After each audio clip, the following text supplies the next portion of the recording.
Bonjour à tous et bienvenue sur cette courte vidéo.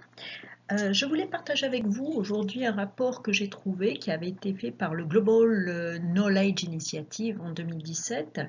Un rapport particulièrement intéressant si vous voulez devenir un décideur innovant. Donc, comment développer l'innovation dans votre entreprise et au quotidien de façon générale. Alors, ce rapport est très intéressant parce qu'il part du principe que tout le monde peut innover dans la mesure où on vous en donne bien entendu les moyens, ce qui n'est pas toujours le cas. Mais imaginons que vous ayez les moyens, que vous travaillez dans une organisation qui souhaite réellement innover. Ce rapport, et je vous invite à partager ce rapport que je pourrais vous envoyer par mail si vous êtes intéressé. Donc je vous invite à le lire. Bien entendu, il est en anglais, comme tout ce qui est autour, souvent autour de l'innovation et de la recherche en management.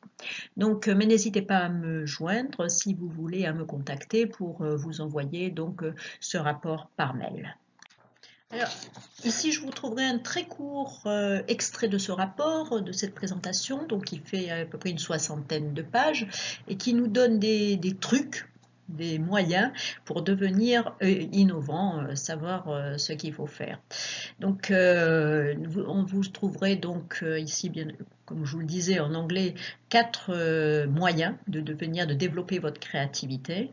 Le premier moyen est un outil qui est utilisé par les coachs et par les consultants.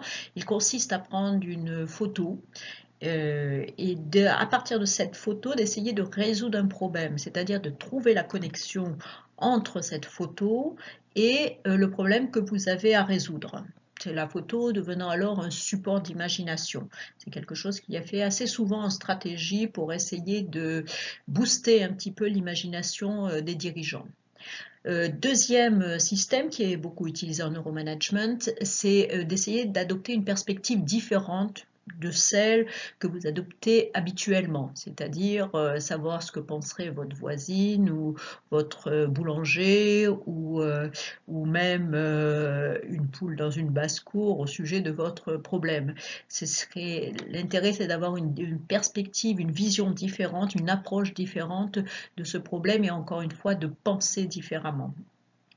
Troisième approche, c'est d'avoir d'adopter une pensée paradoxale, ce que les psychologues appellent la pensée paradoxale, c'est-à-dire de changer vos hypothèses.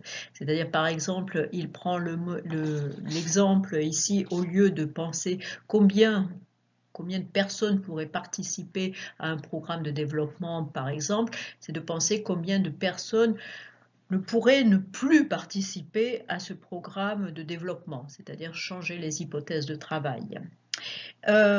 Quatrième possibilité, adopter ce qu'on appelle la pensée positive, croire en vous-même, vous donner du temps au temps, changer vos habitudes, aller parler dans la rue, ça c'est un conseil que donne Otto Scharmer dans la théorie U, aller parler dans la rue de votre problème à un inconnu.